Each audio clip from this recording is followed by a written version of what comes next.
The story begins in the shadowed, limestone hallways of St. Jude's University, specifically in room 4B of the West Wing dormitory. It was a room that smelled of contradictions, a heavy bass note of vanilla-scented candles from Elena's desk clashing with the sharp, acidic scent of the industrial-strength coffee Sarah brewed at 3 in the morning. The walls were painted a dull, institutional eggshell, but they were barely visible behind the layers of their lives. On Elena's side, charcoal sketches were pinned everywhere, anatomy studies, half-finished landscapes, and dreams caught on paper. On Sarah's side, the shelves groaned under the weight of leather-bound legal tomes and highlighters that were nearly dry. Elena was a vision of soft edges. She had long, chestnut hair that she usually kept in a messy braid, and she favored oversized, chunky knit sweaters in earthy tones, ochre and moss green. She smelled like the linseed oil she used for her paints and a hint of lavender soap. Sarah was her polar opposite. She was all sharp lines and deliberate movement.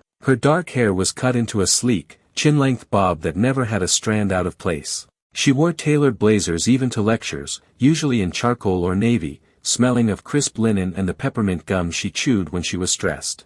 They were soul roommates, bound by the shared struggle of exams and the quiet intimacy of midnight snacks. That was, until Julian walked into the frame.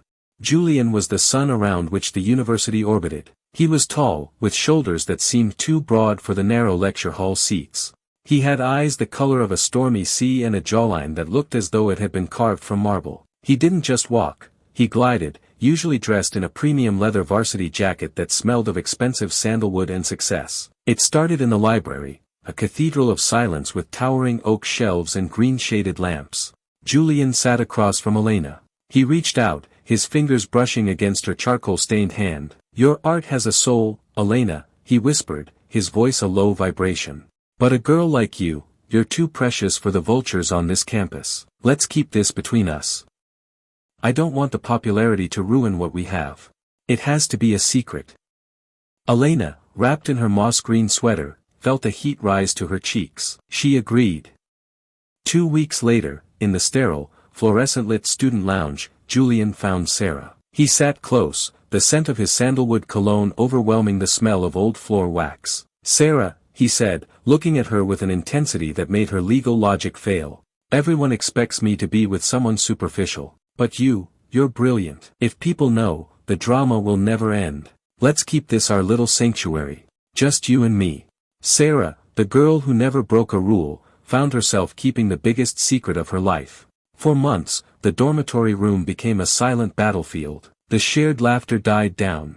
Elena would return late, her moss-green sweater smelling faintly of sandalwood, a dreamy look in her eyes. Sarah would lie in her bed, clutching her phone, waiting for a text from the same man, smelling the same sandalwood on her own skin but assuming it was just a coincidence of campus popularity. Julian was a master of the setting. He met Elena in the abandoned botanical gardens at the edge of campus, amidst the scent of damp earth and rotting jasmine. He met Sarah in the upscale, dimly lit jazz bar 3 blocks away, where the air was thick with tobacco smoke and expensive bourbon. He dressed for them differently. For Elena, he wore soft flannels that invited her to lean her head against his chest. For Sarah, he wore crisp white shirts, the sleeves rolled up to show the strength of his forearms. Inside room 4B, the tension was thick enough to touch. Elena thought Sarah had grown cold and judgmental. Sarah thought Elena was hiding a scandalous affair. They stopped sharing their coffee, they stopped looking at each other's sketches or notes.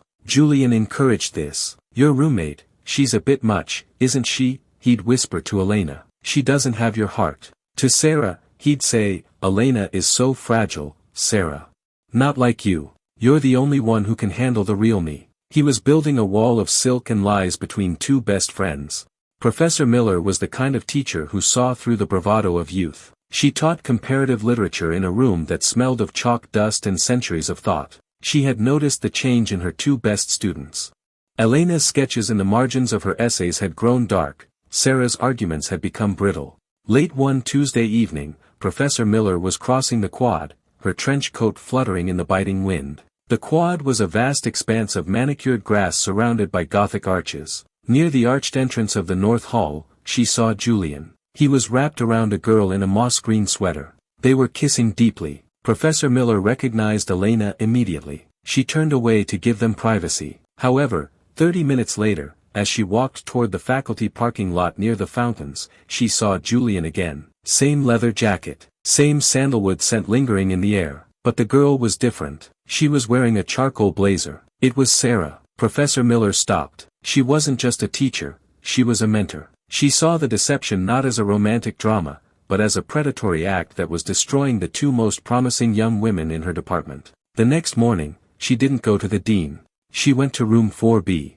She stood in their cramped room, looking at the two girls who wouldn't even look at each other. I saw him, Professor Miller said, her voice echoing off the eggshell walls. I saw him with you, Elena, by the North Hall. And then I saw him with you, Sarah, by the fountain. Not even an hour apart. The explosion was immediate. You're lying, Elena shouted, her voice cracking, a high-pitched, desperate sound. He loves me. It's a secret because of his reputation. No, he loves me. Sarah stood up, her voice a sharp, disciplined blade of sound. He told me I was the only real thing in his life. Professor Miller didn't argue. She simply pulled out two identical notes she had intercepted in her classroom, notes Julian had dropped. They were written on the same heavy stationery, in the same bold handwriting. You are my only sanctuary. Keep us a secret.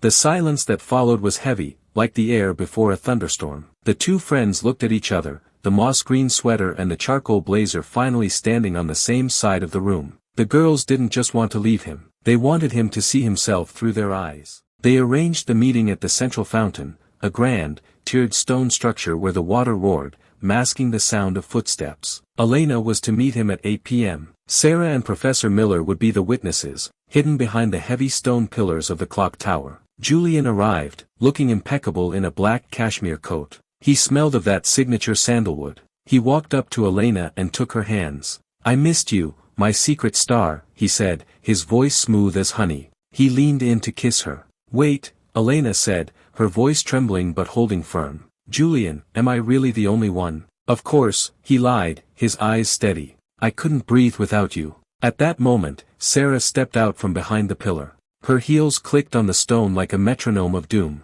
Then how do you breathe when you're with me, Julian? She asked. Her voice wasn't a whisper, it was a roar of controlled fury. Julian's face went from stone to ash. He looked from Elena to Sarah, his mouth opening and closing like a fish out of water. I can explain. Sarah, she's obsessed with me, I was just trying to let her down easy. Save it, Professor Miller stepped forward, her presence commanding and cold. I saw you both, Julian. The deception is over. But the final blow came from the shadows. A third girl, a quiet freshman named Maya, stepped forward. She was crying, her voice a ragged scream. You told me the same thing. You took my money for your emergencies. You told me we were getting engaged after graduation. Julian wasn't just a cheater. He was a collector of hearts. He stood there, surrounded by the women he had tried to diminish, looking small and pathetic against the backdrop of the roaring fountain. Spread like wildfire through the dormitory halls and the lecture rooms. By the next morning, every girl on campus knew the name Julian not as a star, but as a warning. The boycott was silent and devastating. Whenever Julian entered a room, the conversation died. If he sat at a table in the cafeteria, everyone within 10 feet stood up and moved. He tried to date outside the university, but the story followed him on social media. He became a pariah in his own kingdom. Elena and Sarah moved their desks back together in room 4B. The smell of vanilla and peppermint mingled once again, no longer clashing, but creating something new. They threw away the moss-green sweater and the charcoal blazer. They were tainted by the memory of him. They bought new clothes, bright and unapologetic. The lesson they learned was carved into their souls. A man who asks you to hide is a man who is ashamed of what he is doing, not a man who is protecting what he has. They learned that the greatest betrayal wasn't the broken heart, but the way he made them strangers to each other. In the end, Julian was left with his popularity and his secrets, but he had no one to share them with. The sun had set on his reign, and for the first time, Elena and Sarah were finally standing in the light.